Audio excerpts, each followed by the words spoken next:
Hammaga salom, vlogga xush kelibsizlar. Ismim Azbek, Garvard universiteti talabasiman. Bugun kunga juma, soat 4 ga yaqinlashyapti. Hozir men Yale universitetiga ketyapman. Hammasini yo'lda tushuntirib beraman. Nima uchun nimaga ketayotganimni men sizlarni sayohatda o'zim bilan birga olib ketmoqchiman. Qani ketdik. Hop, endi tushuntirib bersam bo'ladi. Bilasizlar, Amerikadagi eng top universitetlardan bittalaridan ikkitasi Garvard bilan Yale. 1875-yilda Garvard bilan Yale o'rtasida rivalry boshlangan, ya'ni futbol musobaqasi. Har yili bir yil Yale'da, bir yil Garvardda bo'lib futbol o'tadi. Bu bizning o'zimiz futbol emas, bu amerikanskiy futbol sal boshqacha. Bu yili Yale'da bo'lib o'tyapti, o'tgan yili Garvardda bo'lgan. Nasib qilsa Garvard tutishini umid qilamiz. Hozir endi shuning uchun soat 4 da avtobus jo'naydi Garvarddan. Shkolni o'quvchilar juda ko'p avtobuslar jo'naydi. Mana bittasidaman. Bugun 4 da men hozir avtobusga chiqib Yale'ga boramiz. Yale'ga borishda Yale'ni ko'rsataman, o'yinni ko'rsataman. U yoqdagi nasib qilsa Central Asia'li o'quvchilar bilan ko'rishamiz. Hammalarini ko'rsatib, sizlarga o'zimning emotsiyalarimni, eventlarni ko'rsatib boraman. Demak, travel vlog bo'ladi. Hozir endi yotoqxonadan chiqdim. Uncha ko'p narsa olganim yo'q. O'zi bitta sumka. Ichida notebook, oddiy narsalar. O'zi chunki bir kun xolos, ertaga kechqurun qaytamiz yana. Demak, boshladik o'rtoqlar.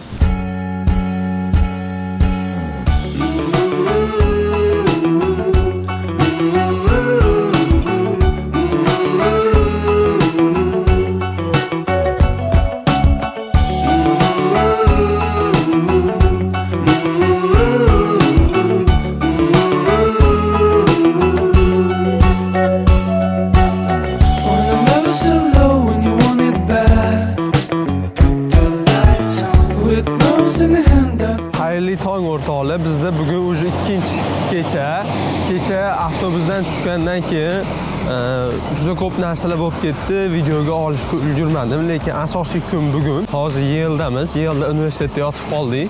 Bilasizlarmi, bu qishloqlarda men o'sganimda qator yerda polda ustiga to'shak solib yotaradi. Xuddi shunaqa qilib polni Garvard bolalari Yale universiteti yotoqxonasida bitta xonasiga shunaqa joy qilib berishdi. Biz shunaqa qator bo'lib yotdik. Endi qator emas, endi hamma har xil joyda yotdik. Biz yerda yotdik. Biz o'sha esimga keldi qishloqlarda yotishimiz. Hop, o'zi bu o'yin tarixiga kecha aytib berdim. Xudo xolasa bugun Yale yutqizadi, Garvard yutadi. Hozir biz Jasurbek bilanmiz. Sizlarga birinchi hozir Yale'ni bir ko'rsatib o'taman. Yale o'zi Connecticut shtatining New Haven degan shahrida joylashgan. Garvarddan bu sal boshqacharoq, bizdan pastroq, ya'ni. Hozir Yale universitetini ko'rsataman. Keyin har xil tadbirlar bo'ladi. O'yin 11 da boshlanadi. Hozir biz soat 9:30 nonushta qildik Yale'da. Universitetga ko'rsatgandan keyin bitta tadbirga boramiz. O'sha tadbirni ko'rsataman. Shu bilan keyin o'yinga boramiz. Keyin o'yindan keyin o'sha qaytamiz. Xudo xolasa, keyin qaytgandan keyin borib qattiq dars qilish kerak. Chunki vazifali ko'p. Demak, bugungi vlogni boshladik.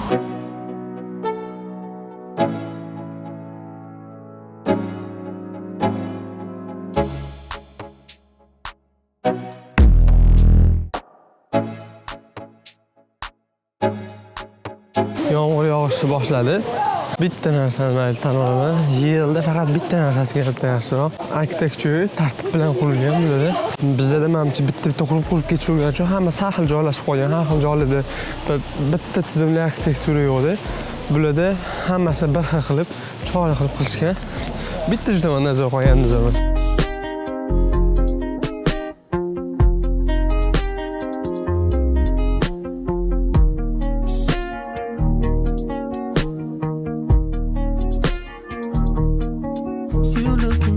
Than you ever did. If you told me the secret, I would spread that shit to every girl that I meet. So they would. Kecha yurganimizda bitta o'rtog'imiz aytdi, 17-18-asrga tushib qolganga o'xshayapman deb. Bularda aytaman, arxitektura juda boshqacha ekanda. Juda tartib bilan qurilgan va bitta stilda qurilganligi uchun boshqacha vibe beradi. Endi bu o'yin haqida gapirsam, bu yoqda do'stli rivalry, unaqa kim kelib urusha bunaqmaydi.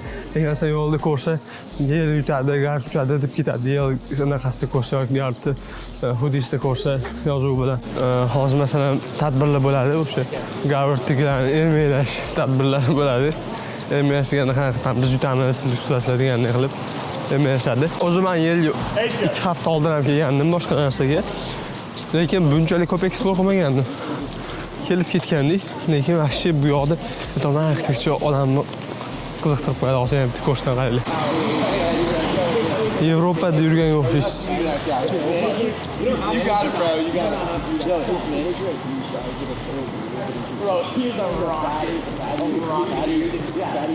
Va shahar ichida ham joylashgan ekan. Biz o'yinga keldik. Hozir sizlarga o'yinni ko'rsataman. Bu Amerika futboli, o'zimiz futbol emas. Mana bunaqa bo'ladi. Bu yoqda hozir mana biz tomonda turganlar Garvard oq futbolkada, Yeldigilar narigi tomonda ko'k futbolkada bo'lib turibdi. Jicha tushunish qiyinroq ekan Amerika futbolini. Bu yoqda juda ham ko'p o'yinchi bor. Mana anaqalarga qarasanglar, fanlar ham ko'p o'yin boshlanyapti. Mana endi hozir yaqinroq ko'rsatayman. Ket. Bir-birini urib yiqitayapti. Tushunish sal qiyinroq ekan, Lekin bir-birini urib yiqitayotganini tushundim. Polni shu to'ladi hozir mana. Endi sekin-sekin odamlar kelyapti, chunki hozir boshlandi. Hop, o'yindan update biz yutqizyapmiz. Yil bitta arxitekturdan, menimcha futbolda ham kuchliroqmi deb o'ylayapman. Hozir mana bolalar bilan o'tiribmiz. What's up? Say hi to Uzbekistan. Hi Uzbekistan. I'm from Ukraine, guys. Bu yoqda Jasurbek telefonga o'tiribdi. Here is the game, bros. This is like a better view. But yeah, I'll keep updating you guys. It's so big though. O'yin tugadi, aytganda yer yutdi o'yinni. Mayli endi. Xolos keyingiga biz yutamiz. Keyingiga endi gartda bo'ladi. Shunaqa biriga almashadi. Hop, hozir soat 4 ga yaqinlashyapti. O'rtoqlarimiz hozir narsalarni olishadi. Sovuq tushgani uchun shapkalarni ham kiyib oldim. Avtobusga chiqib, endi O'zgarga qaytamiz. Sizlarga ertagalik kunni ham ko'rsataman, vlog qilib, shu Pony Weekend sifatida. Demak, qani davom etamiz. Soat kechki 7 o'yinda yutqizdi. Garvard chiqqandan keyin to'g'ri avtobusga o'tirdik. Hozir mana Garvard ketib keldi. Endi to'g'ri juda ham charchadim. Yo'l juda charchatdi. Qornim ozgina och, shuning uchun ovqatlanib olishim kerak. Undan keyin to'g'riman va ertalab juda katta oldinda taskil bor, vazifalar bor. Shuni qilishim kerak. Demak, bugungi kunimiz tugadi. Vlog lekin davom etadi. Ertaga sizlar bilan qo'shamiz. Xayrli tong. Bizda kun shanba 22-noyabr adashmasam, hozir soat 10 ga yaqinlashyapti. Aniq vaqtni bilmayman. Noshta qilgan ketyapman. Undan keyin bugun asosiy ishlarimiz dars qilamiz. Loyiha ustida ishlayapman hozir sizlar uchun. Juda ham zo'r loyiha, faqat hozir ayta olmayman.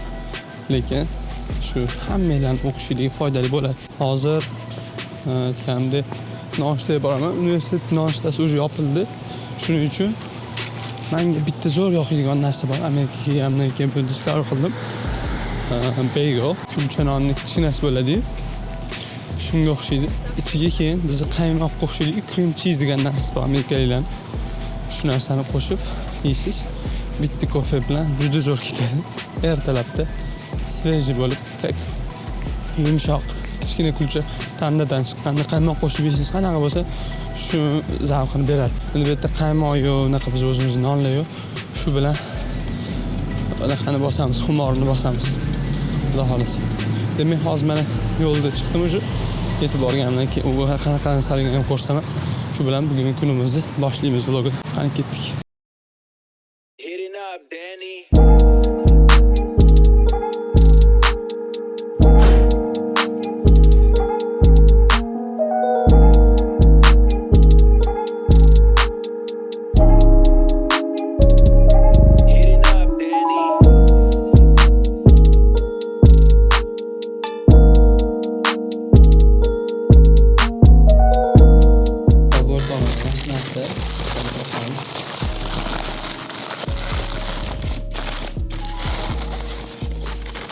Ko'rganlar hamda katta. Bu endi bu olgan joyimda shunaqa katta bo'ladi. Odatda kichkina bo'ladi. Keyin o'rtasi ochiq bo'ladi, lekin bu yerda sal boshqacha. Asosiy tushuncha qaytalik kichkina kulchonga o'xshaydi. O'rtasida mana cream cheese. Qaymoqqa juda o'xshamaydi. qaymoqqa yeta oladigan narsa dunyoda, lekin o'rnini bosadi. Demak, noshta qilamiz. Noshta qilib bitta o'sha aytayotgan sizlarga aytayotgan loyiham ustida g'oyat ishlayman, doskada tanlab qo'ymayman.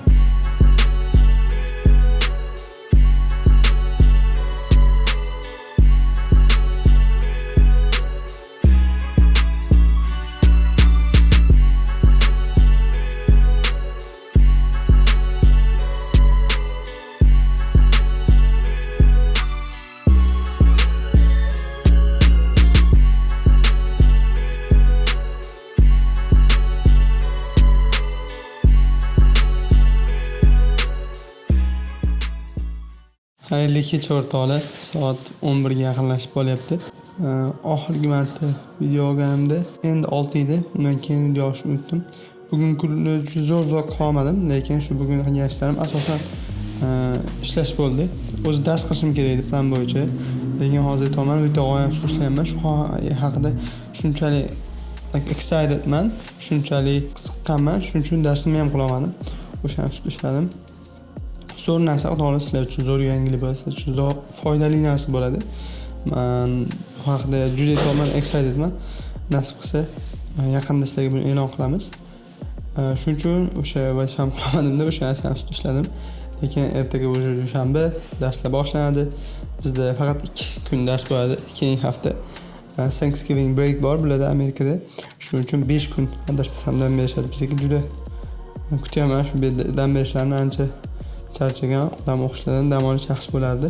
Demak, shu bilan vlogimiz tugadi. To'g'ri, juda bir zo'r vlog bo'lmadi deb o'ylayman. Hamma narsani capture qila olmadim, lekin harakat qildim. Yoqqan bo'lsa, fikrlaringizni izohlarda qoldiring, nimalarni yana ko'rish xohlagan bo'lardingiz. Va agar sizga shunaqa ko'proq kontentlar yoqsa, obuna bo'lib qo'yishni unutmang va o'rtoqlaringizga ham ulashib qo'ying. Demak, keyingi vloglarda, Study with me'larda har xil yaxshi sizga foydali bo'ladigan videolarda ko'rishguncha xayr. Siz bilan doimgidek Azizbek bo'ldi.